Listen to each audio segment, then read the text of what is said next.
حتى أهل البدع والأهواء، أهل البدع العقائدية وأهل البدع السياسية. أنا أقول بيننا وبينكم السلف، بيننا وبينكم الكتب، كان فيقول البدع بيننا وبينكم. Bismillahirrahmanirrahim. Qala Syekh Abdul Aziz Al-Rasyid rahimahullah, qala Syekh Taqiyuddin rahimahullah, yaitu di Majmu'ul Fatawa yang ke-12 muka surat 518. Wa lam yaqul ahadun minas salaf annahu makhluqun au annahu qadim. Tidak ada seorang pun dari ulama salaf yang mengatakan Al-Qur'an makhluk ataupun bahwasanya Al-Quran itu sesuatu yang sudah ada sejak dulu, qadim, sudah lama ada. Walaupun apa? Sebagian orang mubtadi'ah menjadikan ini konsekuensinya. Apakah dia makhluk? Oh bukan. Kalau bukan makhluk berarti dia sudah ada sejak dulu. Bukan juga. Terus mana yang betul? Kita katakan apa? Al-Quran adalah kalamullah. Kalamullah itu apa? Qadimun nau' hadisul ahad. Memang dari jenis kalam sudah ada sejak dulu. Tapi dari sisi individunya, maka dia adalah sesuatu yang terbaharui. Makanya Allah menamakan Al-Quran di dalam Al-Quran itu sendiri apa? Yaitu apa? Muhdats, yaitu bukan sesuatu yang dicipta, tetapi sesuatu yang baru. Baru dalam artian apa? Sebelum Nabi Muhammad datang, maka Al-Quran tidak ada yaitu di muka bumi ini. Itulah maksudnya. Maka Al-Quran bukan makhluk, tapi juga bukan sesuatu yang qadim. Tetapi apa? Dengan penjelasan yang tadi itu. Demikian pula walaupun kita katakan Al-Quran yang di Lauhul Mahfuz, jelas dia jauh lebih dulu daripada langit dan bumi. Tetapi apakah dia dikatakan qadim dalam artian tanpa ada batas awal? Tidaklah demikian. Sebelum Allah berfirman dengan Al-Quran, memfirmankan Al-Quran jelas belum ada. Tayyib. Balil asaru mutawatiratun anis salaf minas sahabati wat tabi'in lahum bi ihsan annahum yaqulun Al-Qur'an kalamullah. Bahkan asar-asar telah tersebar dan banyak sekali, mutawatir dari apa? Dari watara, tatra. Artinya adalah apa? Datang susul menyusul dan banyak. Datang dari salaf, dari kalangan para sahabat dan tabi'in yang mengikuti dengan baik, bahwasanya mereka mengatakan Al-Quran adalah kalamullah. Wa awwalu man urifa anhu annahu qala makhluk Al-Ja'ad bin Dirham. Dari kalangan orang yang menisbatkan diri pada Islam tentunya. Yang pertama kali diketahui bahwasanya dialah yang mengucapkan Al-Quran adalah makhluk, yaitu Al-Ja'ad bin Dirham. Walaupun Ja'ad bin Dirham mengambil dari orang lain, dari Talut ibnu Ukhti Labid, dan dia adalah apa? Orang Yahudi. Mengambil dari Labid ibnu Al-Aqsam, Yahudi juga. Labid ibnu Al-Aqsam mengambil dari sebagian Yahudi Yaman. Tapi dari kalangan orang yang menisbatkan diri pada Islam adalah Al-Ja'ad bin Dirham. Wa sahibuhu Al-Jaham bin Safwan. Wa awwalu man urifa anhu annahu qala huwa qadim Abdullah bin Sa'id bin Kullab. Ya, dari pemimpin Kullabiyah itu. Yang pertama kali dikenal bahwasanya dia itulah mengatakan Al-Quran qadim, dan juga apa? Dia adalah kalam nafsani dan semacam itu, adalah Abdullah bin Sa'id bin Kullab. Niatnya adalah untuk membantah Jahmiyah dan Mu'tazilah, tapi membantahnya dengan apa? Dengan ilmu kalam, sehingga dia tersesat. Bukan membantah dengan apa? Dengan memakai Al-Quran wa sunnah dan pemahaman salaf. Amma salaf falam yaqul ahadun minhum biwahidin minal qaulain. Adapun para ulama salaf, tidak ada seorang pun dari mereka mengucapkan salah satu dari dua pendapat tadi. Walam yakul ahadun minas salaf innal Qur'an ibaratun an kalamillah wala hikayatun lah. Dan tidak ada seorang pun dari salaf yang mengatakan bahwasanya Al-Quran adalah ungkapan dari kalamullah atau cerita, hikayat dari kalamullah. Wala qala minhum ahadun anna lafzi bil Qur'an qadimun aw makhluk. Dan tidak ada seorang pun dari mereka yang mengatakan bahwasanya lafadzku dengan Al-Quran adalah qadim ataupun makhluk. Karena memang ini adalah apa? Kalam yang saling bertentangan, yang mereka ingin menjadikan Ahlus Sunnah itu apa? Memilih salah satu yang betul, bukan salah satu dari ini. Bahkan yaqulun, bahkan mereka para ulama salaf mengatakan bimadalla alil kitab wa sunnah, dengan apa yang ditunjukkan oleh Al-Quran dan Sunnah min anna hadzal Quran kalamullah, bahwasanya Al-Quran ini adalah kalamullah. Nah, baru pembahasannya kalamullah itu adalah apa? Qadimun nau' hadisul ahad. Baik. Wal midad, adapun tinta alladzi yuktabu bihil Quran, yang dengan itulah Al-Quran ditulis, adalah makhluk. Wasaut alladzi yuqra'u bihi huwa sautul abd, dan suara yang dengan itulah hamba itu Al-Quran itu dibaca, itu adalah suara sang hamba. Wal abdu wa sautuhu wa harakatuhu wa sairu sifatihi makhluqah, sementara hamba, suaranya dan gerakannya dan seluruh sifatnya adalah makhluk. Fal Qur'anul ladzi yaqra'uhu, sepertinya harusnya wawunya nggak perlu ya, yaqra'uhu, kecuali kalau kita ingin akalunil baroris, yaitu berarti apa, seakan-akan fa'ilnya dua.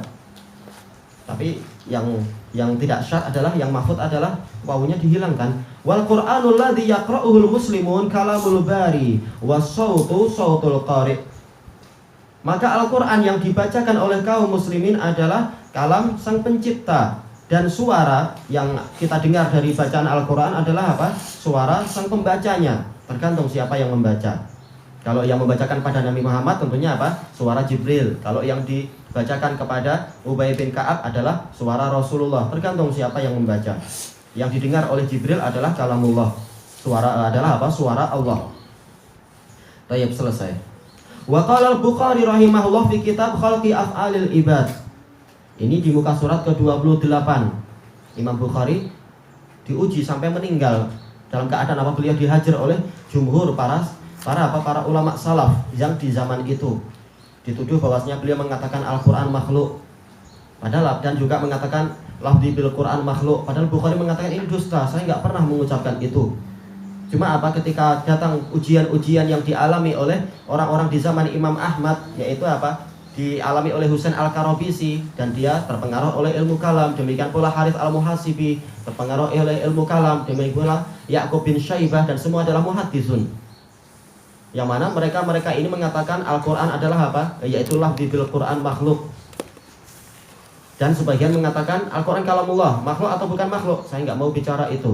Padahal mereka adalah para ulama yang menjadi panutan. Maka Imam Ahmad mengatakan mereka adalah mubtadi'. Setelah apa? Setelah tegak hujjah. Maka Imam Bukhari, beliau mengatakan apa? Bahwasanya ketika ditanya, kalau pendapat anda sendiri bagaimana, Al-Quran kalamullah atau makhluk? Beliau mengatakan Al-Quran kalamullah ghairu makhluk. Terus tentang lafzi bil Quran makhluk atau kalamullah, beliau mengatakan yang saya lafadzkan adalah bukan makhluk, tetapi lidah saya dan ucapan saya adalah makhluk. Maka apa? Kalam ini dibawa oleh Muhammad bin Yahya Az-Zuhli sebagai apa? Mengatakan lafzi bil Quran makhluk. Dan kata Imam Bukhari, yaitu seringkali Muhammad bin Yahya Az-Zuhli ini dia hasad pada muridnya sendiri. Dan juga apa? Disebutkan oleh Imam Ibnul Qayyim rahimahullah di dalam kitab As-Sawa'iqul Mursalah, bahwasanya apa? Memang si Muhammad bin Yahya Az-Zuhli ini hasad kepada Al-Bukhari, sehingga membuat tuduhan ini, padahal dia adalah siqah dan kalamnya adalah terpercaya. Makanya siapa? Imam-imam besar menghajar Imam Al-Bukhari. Seperti siapa? Seperti Abu Zur'ah Ar-Razi, seperti juga siapa? Abu Hatim Ar-Razi, dan juga anaknya yaitu Ibnu Abi Hatim. Para imam besar mereka menghajar Imam Bukhari. Dan ketika apa? Muhammad bin Yahya Az-Zuhli memfatwakan Bukhari telah mengatakan begini-begini, hampir seluruh muhaddisun menghajar beliau. Kecuali siapa? Kecuali Imam Muslim dan juga apa? Beberapa ulama yang lain yang percaya akan kalam Bukhari. Dan Imam Ibnul Qayyim rahimahullah di dalam kitab tadi As-Sawa'iqul Mursalah mengatakan kepandaian Bukhari pada zaman itu tidak dipahami oleh mereka. Tapi apa? Kemudian dijelaskan oleh siapa? Oleh Imam Ibnu Taimiyah di dalam kitab-kitab beliau, bahwasanya kalam Bukhari inilah yang benar, cuma mereka yang tidak paham, akal mereka tidak sampai. Dan itulah yang akan sering terjadi memang. Selama apa? Akal orang tidak sampai, maka mereka akan menyalahkan orang-orang yang mengatakan sesuatu yang tidak dipahami oleh akal mereka. Padahal kata Ibnul Qayyim dalam kitab itu, kalam Bukhari benar, bahwasanya apa? Yang betul adalah dirinci. Lafzi bil Quran makhluk ini adalah kalam mujmal. Apa yang dimaksud lafzi yaitu apa? Dia adalah masdar. Kalau yang diinginkan adalah masdar yang kembali kepada isim maf'ul, yaitu al-mahfud. Al-mahfud adalah Al-Quran, dia bukan makhluk. Sementara kalau yang dimaksud lafzi yaitu masdar kembali kepada apa? Kepada fi'il, karena masdar memang dia punya banyak percabangan. Maksudnya adalah talaffuz, jelas fi'il ini adalah fi'il hamba, maka dia adalah makhluk. Tayyib. Sementara Husain Al-Karobisi, Harith Al-Muhasibi dan lain-lain, mereka ingin lari dari apa? Lari dari celaan Ahlus Sunnah dan lari dari celaan para Mubtadi'ah. Maka memakai kalam yang mujmal, lafzi bil Quran makhluk. Kenapa? Karena ini adalah kalam yang mungkin ditarik ke sana, mungkin ditarik ke sini. Tayyib. Makanya ketika disampaikan kepada Imam Ahmad ucapan orang ini, yaitu Husain Al-Karobisi, bahwasanya apa? Lafzi bil Quran makhluk, maka beliau mengatakan hadza mubtadi'. Bagaimana mengatakan lafzi bil Quran makhluk? Maka kemudian disampaikan kepada Husain Al-Karobisi, Imam Ahmad mengatakan ini mubtadi' kalam semacam ini. Maka dia mengatakan tayyib, lafzi bil Quran ghairu makhluk. Imam Ahmad mengatakan ini kufur. Kenapa? Bagaimana mengatakan lafaz saya adalah bukan makhluk, padahal jelas kita adalah makhluk. Maka Husain Al-Karobisi mengatakan, apa yang mampu kita urusi dengan anak kecil ini? Saya mengatakan ini mubtadi', saya mengatakan itu kafir. Maka ketika Husain Al-Karobisi mengucapkan itu, maka muhaddisun langsung menghajar dia. Tahu jelas Imam Ahmad yang benar. Tayyib. Yang salah siapa? Yang salah dia, karena dia tidak menggunakan kalam-kalam salaf. Dia menggunakan kalam-kalam yang bersifat apa itu? Falsafah. Maka yang betul adalah apa? Adalah yang dijelaskan setelah itu oleh siapa? Oleh Imam Al-Bukhari. Di dalam kitab apa ini? Khalqi Af'alil Ibad. Tapi menyebabkan apa? Justru orang-orang menyalahkan beliau. Bahkan sampai ulama-ulama setelahnya yang tidak paham ini, yaitu siapa? Imam Sun'ani. Itu sangat disayangkan di dalam syarah beliau terhadap apa? Syarah terhadap Al-Jami'us Shaghir. Imam Sun'ani dengan keagungan beliau dan sebagainya, tapi kita katakan beliau keliru. Beliau mengatakan seandainya Bukhari nggak nulis kitab ini saya lebih baik. Bahkan yang betul adalah ini kitab agung yang dengan itulah diketahui betapa apa berakalnya ahlu sunnah di dalam apa menyingkap filsafat-filsafat para ahli kalam. Cuma apa sebagian muhaddisun nggak paham itu.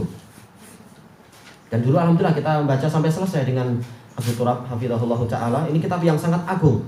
Dan memang itulah inti yang betul dari akidah Ahlussunnah ketika diminta perincian. Hanya saja kata Imam Ibnul Qayyim rahimahullah, Imam Ahmad paham. Makanya tadi apa? Imam Ahmad menyalahkan ini dan menyalahkan itu. Imam Ahmad tahu yang betul apa. Cuma Imam Ahmad tidak suka untuk apa? Terlalu berdalam-dalam tentang masalah ilmu kalam ini. Adapun di zaman Al-Bukhari mau tidak memang harus apa? Harus dirinci dan dijelaskan karena syubhatnya semakin membesar. Kalau cuma dikatakan ini salah, ini nggak boleh dibicarakan, orang nggak akan puas. Sementara syubhat telah datang. Apa yang salah dari kalam ini, orang nggak akan puas. Maka ketika Imam Bukhari menjelaskan dengan penjelasan yang benar, justru beliau dibid'ahkan oleh siapa? Jumhur muhaddisin. Padahal apa? Beliaulah yang benar. Sampai beliau wafat ya? Sampai beliau wafat dalam keadaan sedih. Beliau sampai berdoa, ya Allah, sesungguhnya bumi ini telah menjadi sempit, padahal dia itu luas. Ya Allah, ambillah saya. Kemudian beliau meninggal dalam beberapa hari itu. Kasihan. Dan dibela habis-habisan oleh Imam Ibnul Qayyim dalam kitab tadi. Dan menyalahkan Al-Dhuhli, walaupun Al-Dhuhli adalah apa? Imam yang agung. Dan ini akan selalu terjadi. Demikian pula apa? Pembelaan dari Imam Asy-Syaukani terhadap Al-Bukhari dan seterusnya. Dan Imam Syaukani mengatakan ini pula yang dialami oleh Syekhul Islam. Setelah menyebutkan biografi yang panjang di dalam Al-Badrut Thaliq, beliau mengatakan, dan ini adalah sunnatullah. Tidaklah seseorang itu memiliki kecerdasan melebihi ahli zamannya dan dia menjelaskan permasalahan secara mendetail, kecuali justru para ulamanya yang akan menentang dia, menyalahkan dia dan mengkafirkan dia. Tapi setelah sekian lama akan ketahuan bahwasanya dia itulah yang benar, dan kebenaran akan apa? Dan kalam dia itulah yang nanti akan menjadi hujjah. Kata beliau, itu adalah sunnatullah di setiap zaman. Untuk apa? Orang-orang yang bicara dalam keadaan orang di zaman itu akalnya tidak sampai. Maka yang betul adalah apa? Rasulullah SAW telah bersabda, "Man kana yu'minu billahi wal yawmil akhir falyaqul khairan aw liyasmut." Barang siapa beriman pada Allah dan akhir, hendaknya dia mengucapkan yang baik atau dia diam. Kapan dikatakan baik? Kalau memang ini sudah diperlukan, dia bicara. Kalau belum diperlukan, mungkin apa? Orang akan pening sendiri dan apa? Dan akan menyalahkan dan sebagainya. Kalau sudah diperlukan, maka memang harus tegakkan dengan hujahnya. Terserah orang mau nerima atau tidak, itu perkara lain. Tapi ketika belum diperlukan, tidak perlu. Baik. Inilah sedikit pembahasan kita tentang apa? Kitab Khalqu Af'alil Ibad. Walaupun apa? Dibenci oleh sebagian, disalahkan oleh sebagian muhaddisun sendiri, tapi justru inilah yang benar. Dan inilah yang menyebabkan apa? Justru tampak betapa cerdasnya Ahlus Sunnah wal Jamaah. Bukan hanya apa menutup, yaitu menutup pintu tanpa apa menjelaskan. Kalau dulu masih mungkin, kalau di zaman-zaman setelahnya itu tidak mungkin. Sekedar apa? Nggak usah bicarakan ini, engkau tidak akan paham dan ini pasti keliru. Itu orang nggak akan puas dengan itu. Orang tanya, kenapa ini salah? Kenapa Ahlul Kalam salah? Mau nggak mau Syekhul Islam menjelaskan, dan ternyata penjelasan beliau itulah yang benar. Bahwasanya apa? Ulama salaf betul, cuma ulama salaf tidak memperbanyak pembicaraan itu tentang itu. Ketika dijelaskan ternyata memang akidah ulama salaf itulah yang benar.